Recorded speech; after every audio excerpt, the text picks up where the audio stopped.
Never before offer national హైవేపై ఆకర్షణీయమైన commercial plots గజం కేవలం 5,999 రూపాయలకే. మేడిపల్లి పోలీస్ స్టేషన్ పరిధిలో మహేందర్ రెడ్డి అనే వ్యక్తి గర్భిణి అయిన భార్యను అత్యంత కిరాతకంగా చంపడమే కాకుండా ఎక్కడికక్కడ బాడీ పార్ట్స్ అన్ని కట్ చేసి తీసుకుపోయి మూసీ నదిలో పడేశాడు. ఏమి తెలియనట్టు మళ్ళా భార్య కనిపించడం లేదంటూ కంప్లైంట్ ఇవ్వడానికి వచ్చాడు పోలీస్ స్టేషన్కు. అనుమానించిన పోలీసులు అరెస్ట్ చేసి రిమాండ్ చేశారు. దీనికి సంబంధించి మరింత ఇన్ఫర్మేషన్ ప్రముఖ హైకోర్టు అడ్వకేట్ రమ్య గారిని అడిగి తెలుసుకుందాం. నమస్తే అండి. నమస్తే నిరుపమ. ఇంత దారుణంగా అసలు పాశవికంగా కొంతకాలమైనా తనతో పాటు కలిసి ఉంది భార్య, ఇష్టం లేకపోతే వదిలేయచ్చు కదండి. ఇంత ఘోరంగా నరికి ముక్కలు చేసి 3 సార్లు బ్యాగులు పట్టుకొని 14 కిలోమీటర్లు ఉందండి. ఇప్పుడు నేను వెళ్ళొచ్చాను. 14 కిలోమీటర్లు ఉంది ఇంటి నుంచి మూసి అతను పడేసినటువంటి ప్లేసు. అక్కడికిక్కడికి 3 సార్లు తిరిగేసి బైక్ మీద పాడేసి వచ్చాడండి. అవన్నీ కూడాను ఎంత దారుణం అసలు. ఇప్పుడు ఆమెను ఒక్కదాన్ని 5th మంత్ 3 డేస్లో 6th మంత్ వచ్చేస్తుందంట ఆమెకు. సో 2 ప్రాణాలను తీసినట్టు కాదా అండి ఇప్పుడు? ఈరోజు కోర్ట్స్లో టాప్ మోస్ట్లో నడుస్తున్న కేసెస్ ఫ్యామిలీ డిస్ప్యూట్స్. ఒకప్పుడు మ్యారేజ్ అంటే కోర్టు దాకా వెళ్ళే సీనే లేదు. మ్యాక్సిమం ఒక 10 to 15 years బ్యాక్ వరకు. ఎప్పుడన్నా ఒక జనరేషన్ మార్పు చెందాలి అంటే 30 years స్పాన్ ఉండేది. దాని నుంచి 20 yearsకి వచ్చింది, దాని నుంచి 10 yearsకి వచ్చింది. ఇప్పుడు 3 to 5 yearsలోనే జనరేషన్ గ్యాప్, జనరేషన్ మార్పు అనేవి రిపీటెడ్గా మనం చూస్తున్నాం. ఇంకో కొన్ని రోజులకి ఇంకా షార్ట్ టైం అయిపోతుంది. చాలా ఫాస్ట్ ఫార్వర్డ్లోనే ఆలోచన విధానాలు మారుతాయి, ఆ ప్రవర్తన మారుతూ ఉండొచ్చు, మన అలవాట్లు మారడానికి ఎక్కువ అవకాశాలు ఉన్నాయని నేను అనుకుంటున్నాను. ఎందుకంటే నేను చూసిన నా 25 years ప్రాక్టీస్లో ఫస్ట్ 10 yearsలో అసలు డైవర్స్ కేసులు అనేవి లేవు. ఎక్కడా కూడా ఫైల్ చేయడానికి ఎవరు ఇష్టపడే వాళ్ళు కాదు. మరీ రేర్ కేసెస్. ఒక 15 years నుంచి స్టార్ట్ అయినాయి. ఆ స్టార్ట్ అయింది ఎంత ఫాస్ట్గా ఉందంటే టాప్ మోస్ట్ ఫైలింగ్స్ ఈరోజు నడుస్తున్నది ఫ్యామిలీ డిస్ప్యూట్స్కి సంబంధించి. మ్యాక్సిమం 2-3 years కూడా ఎవడో కాపురాలు చేయట్లేదు. అలా కాపురాలు చేసిన వాళ్ళు ఎవరైనా కానీ ఎక్కడో రేరు, ఇంకో 1 yearకి కోర్టుకే వస్తారు. 1.5 yearలో కోర్టులకు వస్తున్న డైవర్స్ కేసులే ఎక్కువ ఉన్నాయి. ఎందుకు? ఇప్పుడు మనం ఫ్యామిలీ డిస్ప్యూట్కి వచ్చేసరికి కుటుంబ ఇష్యూ కాబట్టి ఇద్దరికి తప్పులు ఉంటాయి. 2 చేతులు కలిస్తేనే గొడవలు. ఈ ఫ్యామిలీ, వీళ్ళ పేరెంట్స్ ఓవర్ ఇన్వాల్వ్మెంట్, వాళ్ళ పేరెంట్స్ ఓవర్ వీళ్ళు ఫైనాన్షియల్, ఇది ఇలా ఏవో నానా రకాలు చెప్పుకుంటూ వచ్చాం. అవి ఈ కేసులో చెప్పడానికి కుదరదు. ఏం చెప్పాలి? ఈ కేసులో క్రైమ్ జరిగిపోయింది. వన్స్ క్రైమ్ జరిగినాక అతను మంచోడా చెడ్డోడా, అతనికి అన్యాయం జరిగిందా ఈవిడికి అన్యాయం జరిగిందా అనే మాటలే లేవు.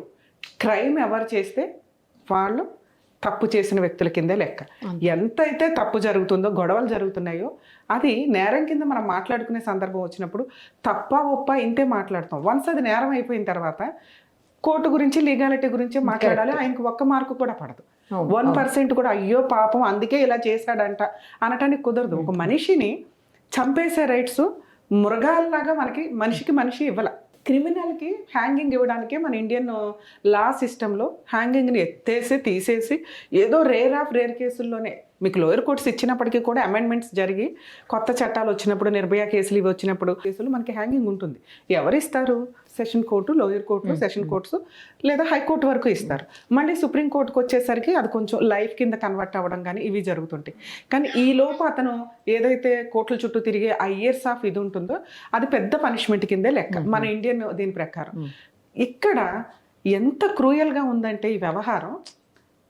లవ్ చేసుకున్నారు. ఇక్కడ నేను 4 points మాట్లాడతాను. ఒకటి, లవ్ చేసుకున్న విషయం గురించి. ఈ రోజున లవ్కి మీనింగే లేదు. ఒకప్పుడు లవ్ అంటే కళ్ళ ద్వారా వాళ్ళు ఒక 5 నిమిషాలు చూస్తే చాలు, ఇంకో 1 week దాకా గుర్తు పెట్టుకునే స్టేజ్ నుంచి, వాళ్ళని చూస్తే చాలు అనే స్టేజ్ నుంచి గట్టిగా 1 weekలోనే ఫిజికల్గా కమిట్ అయిపోయి రెస్టారెంట్లకి వెళ్ళో, పబ్స్కి వెళ్ళో, లేకపోతే ఎక్కడైనా బుక్ చేసుకుని వెళ్ళి ఎంజాయ్ చేసేస్తున్న వాళ్ళు ఎక్కువ ఉన్నారు. అప్పుడు పరిచయాలు కూడా చాలా తక్కువ. ఈ రోజున పరిచయం లేని, ముఖం తెలియని వ్యక్తులను కూడా చాలా ఫాస్ట్గా పరిచయాలు పెట్టుకొని ఆ ఫిజికల్ నీడ్స్ని కంట్రోల్ చేసుకునే పొజిషన్ లేక. ఎందుకంటే మన తాతలకి ముత్తాతలకి ఉన్న అదే జనరేషన్ బాడీ లాంగ్వేజ్లే తర్వాత మన దాకా వచ్చినాయి. కానీ మన తర్వాత జనరేషను, ఇప్పుడు జనరేషన్లో మాట్లాడుతూ వెళ్తుంటే కొంచెం బాగా ఫాస్ట్గా వెళ్ళిపోయినాయి. ఈ రోజున ఫిజికల్ రిలేషన్ అనేది చాలా క్యాజువల్ అయిపోయింది. అడ్జస్ట్ అయిన వాళ్ళు అడ్జస్ట్ అవుతున్నారు, అడ్జస్ట్ అయిన వాళ్ళు పక్కన పడేస్తున్నారు. ఇక్కడ లవ్ గురించి మాట్లాడేటప్పుడు లవ్ మ్యారేజ్ చేసుకున్న వ్యక్తులు వీళ్ళిద్దరు. అంతకుముందు ఉన్న ఫైనాన్షియల్, అతను ఇంటర్మీడియట్ చదివాడు, ఈవిడ డిగ్రీ చదివింది. మేబీ ఈడ పేరెంట్స్కి అయితే కష్టంగా ఉంటుందిగా, అమ్మాయి పేరెంట్స్కి. అమ్మాయి పేరెంట్స్ అరే ఆ అబ్బాయి చదువుకోలేదు, అబ్బాయి ఫైనాన్షియల్ కెపాసిటీ ఏంటి, ఇవి కొంత చూస్తారుగా. బేసిక్ ఇవి ఎవరో ఆలోచించుకోరు. తల్లిదండ్రులకి చట్ట ప్రకారం రైట్స్ లేవు. వీళ్ళకి కొంత కౌన్సిలింగ్ ఇచ్చేవారు కన్నా కనీసం తల్లిదండ్రులకి లవ్ మ్యారేజ్ చేసుకుని మేజర్ అయిన పిల్లలు వెళ్ళిపోతుంటే గుండెలు పగిలి చచ్చిపోతున్నారు తల్లిదండ్రులు. ఏంటి ఎంత పెంచి తప్పుడు అడుగానే వాళ్ళ దృష్టిలో. ఓకే, వాళ్ళకి పూర్తి రైట్స్ ఇవ్వద్దు, కనీసం వీళ్ళు ఫైనాన్షియల్గా సెటిల్ అయ్యో జాబ్ తెచ్చుకొని ఒక 1-2 years తల్లిదండ్రులకి రైట్స్ ఇచ్చి మీరు మమ్మల్ని మార్చండి, లేదా మేము మిమ్మల్ని మారుస్తాం, మారకపోతే ఇదిగో మేము ప్రూవ్ చేసుకున్నాం మేము వెళ్తాం. అదే లేదు ఇక్కడ. వెంటనే అయిపోవాలి అన్ని ప్రాసెస్లు. ఇక్కడ లవ్ విషయంలో ప్రాపర్ కౌన్సిలింగ్స్ ఎవరికి ఉండట్లేదు. ఆ టైంకి ఎవరు నచ్చారో ఆ వ్యక్తిని అర్జెంటుగా పెళ్లిళ్ళు చేసేసుకుంటున్నారు, జీవితాలు నాశనం చేసుకుంటున్నారు. 2, మ్యారిటల్ రిలేషన్లోకి వచ్చినప్పుడు లవ్లో నచ్చిన వ్యక్తి మ్యారేజ్ అయిపోయిన తర్వాత హక్కులు బాధ్యతలు ఎక్కువ పెరుగుతాయి. హక్కుల గురించి మాట్లాడడం కంటే రెస్పాన్సిబిలిటీస్ ఎక్కువ ఉంటాయి ఇద్దరికి. ఎప్పుడో గంట మాట్లాడుకునేటప్పుడు ఆ ఎమోషన్ వేరు. ఎప్పుడైతే పెళ్లి చేసుకుంటారో కుటుంబం రన్ అవ్వాలి, రెంట్లు కట్టుకోవాలి, మెయింటెనెన్స్ రావాలి. ఇక రోజు ఆ లవ్ మాట్లాడుకోవడం కుదరదు. ఇక్కడ maximum 1.5 year, January 2024 28th marriage అయితే ఆగస్ట్కి ఫట్ అంటే 1 year 8 monthsలో మొత్తం సీన్ అయిపోయింది. ఇలాంటి సిచ్యుయేషన్లో వీళ్ళ మ్యారిటల్ రిలేషన్లో మనం అబ్జర్వ్ చేస్తే ఇద్దరు చిన్న జాబులు చేసుకునేది, మేబీ ఫైనాన్షియల్ ఇది ఉండొచ్చు. రెండోది మనకి అర్థమవుతున్నది ఎప్పుడు అంటే ఇతను అనుమానపడుతున్నాడు అని. ఎప్పుడైతే ఎంఐ కాల్ సెంటర్లో చేస్తుందో ఈ రోజున ఒక వ్యక్తి యొక్క పర్సనల్ ఇన్ఫర్మేషన్ తెలియాలంటే ఫోన్సే. కానీ ఏ వైఫ్ ఏ హస్బెండ్లు వాళ్ళ పర్సనల్ ఫోన్ నెంబర్స్ని పార్ట్నర్కి ఇచ్చుకోరు. చాలా తక్కువ కేసుల్లో. మీరు ఎప్పుడైతే ఈ దీనికి సంబంధించిన పిన్ ఉంటుందో అది మీ హస్బెండ్కి ఇలా ఇవ్వగలిగితే ఓపే, ఇంకేం ఉండదు. అలాగే హస్బెండ్ కూడా. కానీ ఎవరు ఇస్తున్నారు? 80% అలా ఇచ్చుకోరు. ఒకళ్ళ పర్సనల్ విషయాలు ఇంకోళ్ళు ఇన్వాల్వ్ అవ్వద్దు. ఓకే, దానికి ఉండే లిమిట్ దానికి ఎంతవరకు అంతవరకు ఉండే పొజిషన్ ఉండాలి. ఇక్కడ ఒక వ్యక్తికి విపరీతమైన అనుమానం వచ్చింది. ఏది లవ్ చేసి పెళ్లి చేసుకున్న అమ్మాయి క్యారెక్టర్ని తిప్పి కొడితే 10 monthsలో డిసైడ్ చేసేసాడు ఈ అమ్మాయి ఎవరితోనో తిరుగుతుంది అని. ఆ అనుమానంతో ఇంత దూరం రావడం. ఈ మధ్యలో వీళ్ళకి 1 yearలో 4 పంచాయతీలు జరిగినాయట. సో ఈ ఫ్యామిలీ మ్యాటర్స్లో ఒకప్పుడు మీడియేషన్స్ చేయాలంటే కుటుంబ సభ్యులు పెద్దోళ్ళు కండవాలు వేసుకొని కూర్చునేవాళ్ళు. ఈ రోజున ఎవరికి ఎవరో చెప్పే సీనే లేదు. ఎవరి మాట ఎవరు వింటున్నారు? అసలు వినే సీన్ లేదు. అసలు ముందు మీరేంటి మాకు చెప్పేది, ఈవిడింతే ఈవిడింతే ఇంతే నడుస్తుంది తప్ప ఓపిక్గా ఒక పెళ్లి చేసుకున్నాక కాపురం నిలబెట్టుకుందాము. పార్ట్నర్ అన్నాక ఎవరైనా అంతే. మీరు సెకండ్ మ్యారేజ్ చేసుకున్నా అంతే, థర్డ్ మ్యారేజ్ చేసుకున్నా అంతే. ఇవి కొంచెం అడ్జస్ట్ అవ్వాలి మనుషులు. ఈ సీనే లేదు. ఇక్కడ వీళ్ళకి 4 పంచాయతీలు జరిగినాక కూడా ఏదో ఫోర్స్ఫుల్గా కలిపి ఉంచారే తప్ప వీళ్ళ నిజంగా కలిసి ఉంటున్నారా ఎంతవరకు ఏంటని చూసుకోవాలి. నెక్స్ట్ ప్రాణం దాకా వచ్చేస్తుందంటే ఇమ్మీడియట్గా జరగదు. వీడు ప్లేడ్ తీసుకొచ్చి కోసే అంత ప్లాన్ వస్తుందంటే అతని ఇంటెన్షన్ క్రూయాలిటీ స్లోగా ఆ పార్ట్నర్కి అర్థమవుతుంది. అది అమ్మాయి చేసినా అబ్బాయి చేసినా. ఈ మధ్య పెద్ద అమ్మాయిల్ని చంపేస్తున్నారు అంటానికి లేదు, రిపీటెడ్గా జరుగుతున్నాయి. అవి రిపీటెడ్గా జరుగుతున్నాయి. ఎంతలా ట్రెండ్ అవుతుందంటే బ్లూ వాటర్ టిన్నులు, వాటర్ డబ్బాలు బ్యాన్ చేయండి అనే అంతలా. ఎందుకంటే జెంట్స్ని చంపేసి వాటిలో వేసి అంటే క్రూయాలిటీ పర్సంటేజ్ ఎంతలా పెరుగుతుందంటే సైకలాజికల్ ప్రాబ్లమ్స్. దీన్ని కంట్రోల్ చేసుకునే కెపాసిటీ ఎవ్వరికీ ఉండట్లా.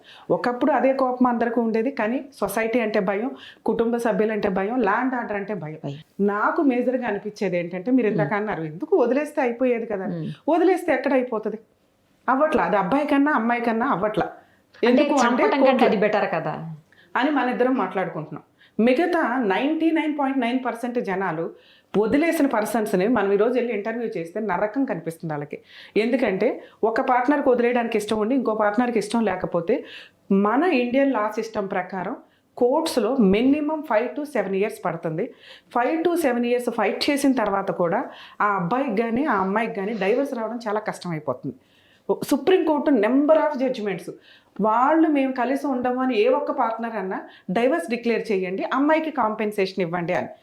అలా 3 yearsలో కనుక కేసులు కంప్లీట్ అయితే మీకు ఇలాంటి క్రైమ్ పర్సంటేజ్ జరగదు. కోర్టుకి వెళ్తే న్యాయం జరుగుతున్నప్పుడు ఇక్కడ ఎందుకు చంపుకోవాలా? ఇందాక మీరు అన్నారు కదా ఇంత పెద్ద క్రైమ్ చేయడం కదా అది బెటర్ కదా అండి అని. ఇది దాంతో సమానం అయిపోతుంది ఈ రోజున. అతన్ని చంపమనో లేకపోతే అమ్మాయిని చంపమనో మనం అనట్లా. ఎంతలా అంటే కోర్టులకు వెళ్ళి లాయర్ల చుట్టూ తిరిగి 6 కేసుల ఒకే క్రైమ్కి ఒక పనిష్మెంట్ ఒకే కేసే కదా. ఫ్యామిలీ మ్యాటర్స్ విషయానికి వచ్చేసరికి మీకు 6 to 7 కేసెస్ ఫైల్ చేసుకుంటారు. మళ్ళీ దాని మీద హైకోర్టు పిటిషన్స్ ఉంటాయి. ఇవి ఎలా అవుతున్నాయి అంటే ఆ ప్రెస్టేషన్ తట్టుకునే కెపాసిటీ లేదు. ఇప్పుడు కరెక్ట్ అడ్వకేట్ దొరకపోతే ఇక కోర్టుల చుట్టూ తిరగడమే. అడ్వకేట్లు దొరికినా దొరకపోయినా లా అలా ఉన్నప్పుడు వాళ్ళ ఫైనాన్షియల్గా వాళ్ళ ఆలోచన విధానం ఎంత మెచ్యూర్డ్గా ఉండదు.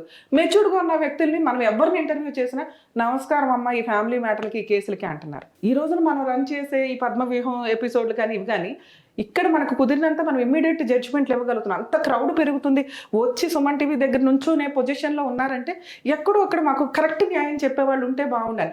అలా అన్ని చోట్ల దొరకట్ల. లోక్ అదాలతులు ఉన్నాయి, కౌన్సిలింగ్స్ ఇచ్చిన ఎవరు వినే పని లేదు. ఎందుకంటే ఆలోచన విధానంలో సైకలాజికల్ డిప్రెషన్స్ చాలా ఎక్కువగా పెరిగింది. ఇతను కోర్టుకు వెళ్ళి న్యాయం తెచ్చుకుంటే బాగుంటుందని ఆర్డినరీగా మన ఇద్దరం మాట్లాడవచ్చు, కానీ అతని ఆలోచన విధానం ఏంటంటే కోర్టుకు వెళ్తే ఈ అమ్మాయికి న్యాయం జరిగింది. ఎందుకంటే ఆల్రెడీ 5 months ప్రెగ్నెంట్, ఇంకో 4 months 6 months 5 months అయితే డెలివరీ అవుతుంది. ఈవిడికి మెయింటెనెన్స్ ఇవ్వాలా, పిల్లాడికి మెయింటెనెన్స్ ఇవ్వాలి, కోర్టులో ఒక 4 కేసులకి తిరగాలి, డైవర్స్ రాదు, అతనికి వచ్చే 20-30 వేలకి దీనికంటే నేను జైలుకి వెళ్ళి కూర్చోవడం బెటర్ అనే ఒక క్రూయల్ మెంటాలిటీని రిపీటెడ్గా వింటాను.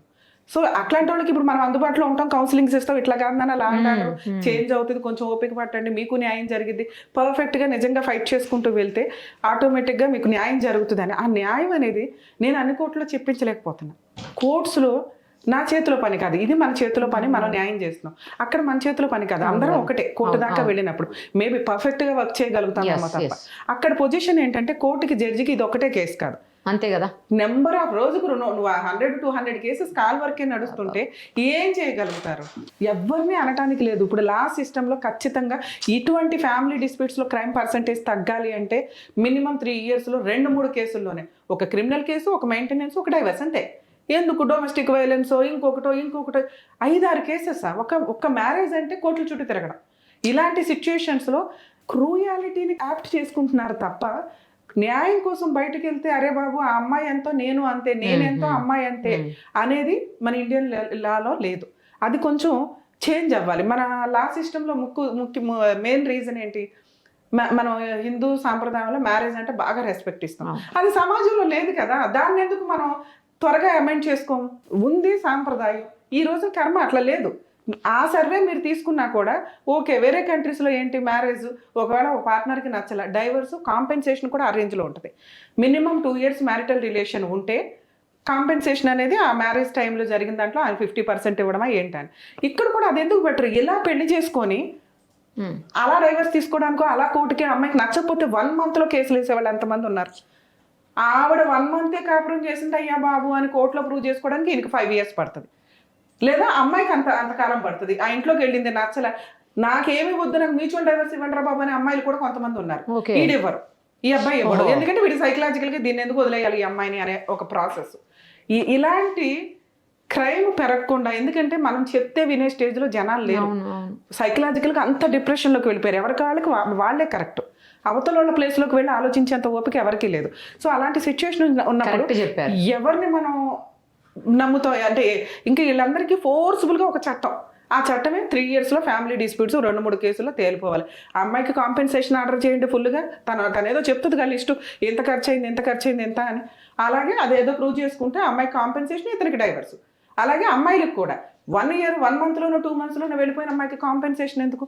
ఏదో రీజన్ చెప్తారు, అబ్బాయికి అక్రమ సంబంధాలు, అబ్బాయి తాగుబోతూ, అబ్బాయి ఇది అని. ఆ రీజన్స్ లేవు కాబట్టి, నచ్చలేదు కాబట్టి నువ్వు బయటకు వచ్చేసిందని కేసులు వేసావు, కానీ వదలవు, కోర్టుల చుట్టే తిరుగుతారు. ఎందుకంటే పేరుకో భర్త ఉండాలో ఇంకొకటి. సో ఈ సిస్టమ్ కాటాలాగా వేసుకుంటే మనం ఇటు ఒకసారి each case డిఫరెంటే.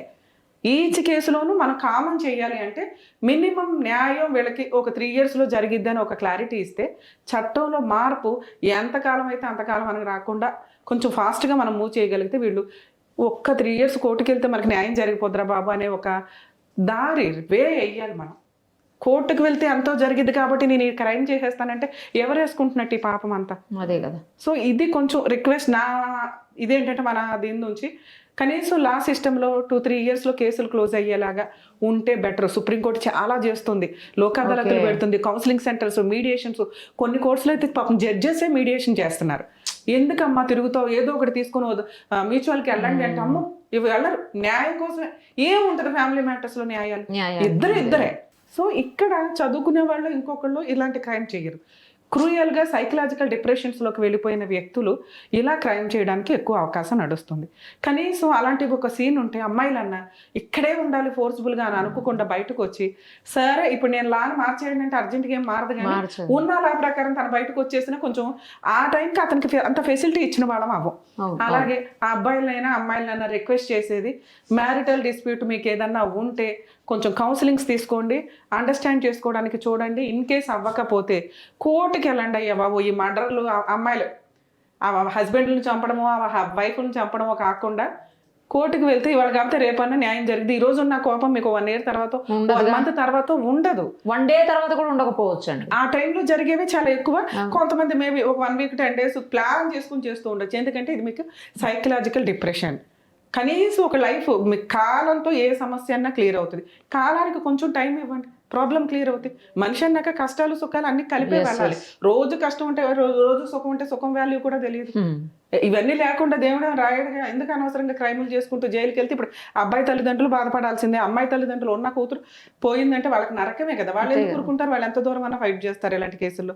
So crime percentage తగ్గాలంటే నా ఉద్దేశం ప్రకారం కొంచెం ఫ్యామిలీ మ్యాటర్స్లో 3 yearsలోనే కేసులు అయిపోయేలాగా ఒక ఫెసిలిటీ ప్రొవైడ్ చేస్తే, వద్దు అన్న వాళ్ళకి డైవర్స్ ఇవ్వండి, ప్రాబ్లమే లేదు. ఎందుకంటే దీనివల్ల అక్రమ సంబంధాలు పెరుగుతున్నాయి. మీరు 5 ఏళ్ళు 6 ఏళ్ళు కోర్టులో న్యాయం కోసం పోరాడి డైవర్స్ కేసు గెలిచిన తర్వాత ఎలా ఉంటుందంటే మళ్ళీ హైకోర్టు అప్పీల్కి వెళ్తారు. మళ్ళీ అక్కడ ఆర్డర్ సస్పెండ్ అవుతుంది. అక్కడ ఇంకో 5 ఏళ్ళు నడిస్తే గెలిచే ఉపయోగం ఏముంది? దానివల్ల వాళ్ళు ఏం చేస్తున్నారు? సహజీవనం అంటూ సెకండ్ మ్యారేజ్లు చేసుకుంటున్నారు. సో ఈ క్రైమ్ పర్సంటేజ్ని కొంచెం మార్చాలి అంటే ఫాస్ట్గా ఫ్యామిలీ మ్యాటర్స్లో జడ్జిమెంట్స్ రావడం అనేది కొంత కంఫర్ట్ జోన్లో ఉండాలి. అబ్బాయికి న్యాయం చేయొచ్చు, అమ్మాయికి న్యాయం చేయొచ్చు. ఇప్పుడు నేను చెప్పిన ఇందాక వేరే కంట్రీస్ రూల్స్ ఫాలో అయితే బిలో 2 years లోపు ఏ కాంపెన్సేషన్లో వద్దు, ఏం ఖర్చులు ఉన్నాయో అవి ఇప్పించేయడం. ఆఫ్టర్ 2 years పిల్లలు ఉన్న కేసుల్లో న్యాయం ఎట్లా చేయాలనేది కొంచెం ఎక్స్పర్ట్స్ అందరూ కూర్చొని చేస్తే బాగుంటుందని నా ఉద్దేశం. సో ఇప్పుడు ఆ అబ్బాయి లోపల కడుపులో ఉన్నటువంటి బిడ్డతో సహా చంపాడు కాబట్టి ఇద్దరిని చంపినట్లు అవుతుందా అండి, లేకపోతే ఒక్కళ్ళనే చంపినట్టు? ఇప్పుడు మేడం యాక్చువల్గా ఇక్కడ ఇద్దరా ఒకళ్ళ అని కాదు. ఒక మర్డర్ కేసుకి ఏదైనా ఒక క్రైమ్ జరిగినప్పుడు క్రైమ్ యొక్క క్రూయాలిటీ ఇంపార్టెంట్. ఓకే, క్రైమ్ కి పనిష్మెంట్ ఎంత ఉంటుంది? మర్డర్ కేసుల్లో 14 years, లైఫ్, హ్యాంగింగ్. మరి 3 ఎందుకు? ఒకటే ఉండొచ్చు కదా. మర్డర్ అంటే మర్డర్, దానికి సంబంధించి లైఫ్ ఇచ్చేయడము, హ్యాంగింగ్ ఇచ్చేయడము చేయాలి కదా. ఇలా ఎందుకు up to 10 years, up to 14 years ఎందుకు అంటామంటే సివియారిటీని బట్టి, క్రూయాలిటీ యొక్క థింకింగ్ ని బట్టి, ఇంటెన్షన్ ఏంటి, ప్రిపరేషన్ ఏంటి, ఇతని ప్లానింగ్ ఏంటి అంటే అన్ఎక్స్పెక్టెడ్ గా జరిగే వాటికి రీజన్స్ ఎతుకుతారు. ఇందాక నేను చెప్పా, ఈయనకి మార్క్స్ పడతాయా లేదా, 1% లేదా అన్నారు. ఇప్పుడు వచ్చి మాట్లాడితే ఒక ప్రెగ్నెంట్ ఉమెన్ 5 months బేబీతో ఉన్న అమ్మాయిని చంపేయడానికి ఒక రంపం తెచ్చి, ఇప్పుడు గొడవ జరుగుతుంటే పట్టాన్ని పొడిస్తే అది యాక్సిడెంటల్ మర్డర్. సో దాంట్లో కోర్టుని మనం కొంత కన్సిడర్ చేయించడానికి ఇలా రెచ్చగొట్టిందంటే ఇట్లా ఎమోషనల్ ఎట్లా ఏదో ఆర్గ్యూ చేసుకుంటారు. అయినా పనిష్మెంటే, క్రైమే. కానీ ఆ సివియారిటీలో అప్ టు హ్యాంగింగ్ ఇవ్వాలా, లైఫ్ ఇవ్వాలా, అప్ టు 10 years 14 years అని ఏదో ఒకటి ఉంటుంది. ఇంత ప్రెగ్నెంట్ ఉమెన్ ఏదో తీసుకొచ్చాడు, అది ఐరన్ కోసే. మనం యాక్చువల్గా ఆ రంపం సన్నగా ఉండే రంపం, అది పెద్ద రంపం కాదు, చెక్కలు కోసే రంపం కాదు. ఈ రంపంతో నీకు బోన్ కూడా కట్ అయింది. దాన్ని తీసి కట్ చేసి ముక్కలు, మనిషి చేతులు కాళ్ళు నరికి ముక్కలు చేసి వాటిని తీసుకెళ్ళి మూసీ నదిలో కొంత వేసి, ఇంకో చోట కొంత వేసి, బ్లడ్ అంతా క్లీన్ చేసి, అమ్మాయి లేదు బ్లడ్ ఉంది అదే కొంత సెట్ చేసుకొని ఆ అమ్మాయికి అనిపించట్లేదు అని ఇంత షో ఆఫ్ ఇచ్చారు చూసారా. ఇది అతని యొక్క క్రూయాలిటీని మనకి కోర్టుకి అండర్స్టాండ్ అవుతుంది. సో ఇక్కడ ఇద్దరిని చంపినట్టు కోర్టు కన్సిడర్ చేయడం కంటే కూడా ఇతను ఎంత క్రూయాలిటీలో ఎంత పర్సంటేజ్లో చేశాడని. సో ఇప్పుడు మీకు ఖచ్చితంగా హ్యాంగింగ్ పడే కేసు కింద లెక్క ఇది. బేబీ ఉన్న ఒక అమ్మాయిని చంపాడు కాబట్టి, అది ఎంత ప్లాన్తో ఎంత క్రూయల్గా చంపాడు కాబట్టి ఇతనికి హ్యాంగింగ్ లోయర్ కోర్టులో ఖచ్చితంగా పడుతుంది. థ్యాంక్ యూ అండి, థ్యాంక్ యూ సో మచ్.